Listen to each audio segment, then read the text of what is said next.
sommes en ce dimanche 17 avril de l'an 2016, nous sommes le 4e dimanche après Pâques, c'est le dimanche du Bon Pasteur, c'est le dimanche de la prière pour toutes les vocations dans l'Église, avec sans doute une attention particulière, un soin particulier, surtout dans notre Église de France, pour les vocations de prêtres, de diacres, et puis des vocations de religieux, religieuses, même si aujourd'hui, chez nous, des vocations naissent et même si on a l'impression qu'elles sont insuffisantes, souvent elles partent au loin, parfois à l'étranger. En tous les cas, ce sont des personnes, des garçons, des filles qui prennent la suite du Christ. Donc aujourd'hui, je vous appelle de Draguignan, où je suis auprès de la congrégation de la Consolation.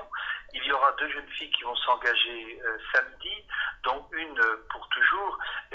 dont les grands-parents étaient à la chapelle Saint-Laurent, dans les Deux-Sèvres, et de savoir qu'aujourd'hui, dans un monde un peu difficile, où l'année de la miséricorde est véritablement une grâce particulière, dans un monde d'attentats, dans un monde de violence, où on a l'impression que la désespérance s'installe, et bien justement, des jeunes aujourd'hui risquent leur vie pour entrer dans ce que le pape François appelle le regard de compassion du Christ, c'est-à-dire un regard qui soit plus d'espérance sur ce monde blessé.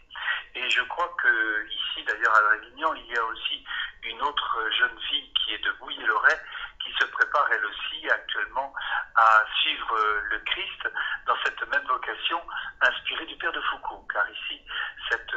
famille spirituelle est liée à cette pensée de Charles de Foucault, l'ermite de Tamanrasset.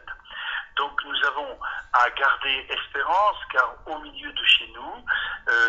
voici des jeunes filles qui sont des Deux-Sèvres, eh bien, qui sont à l'autre bout de la France et qui s'engagent à l'exemple du Christ dans cette année de la miséricorde et de la compassion, dans cette année de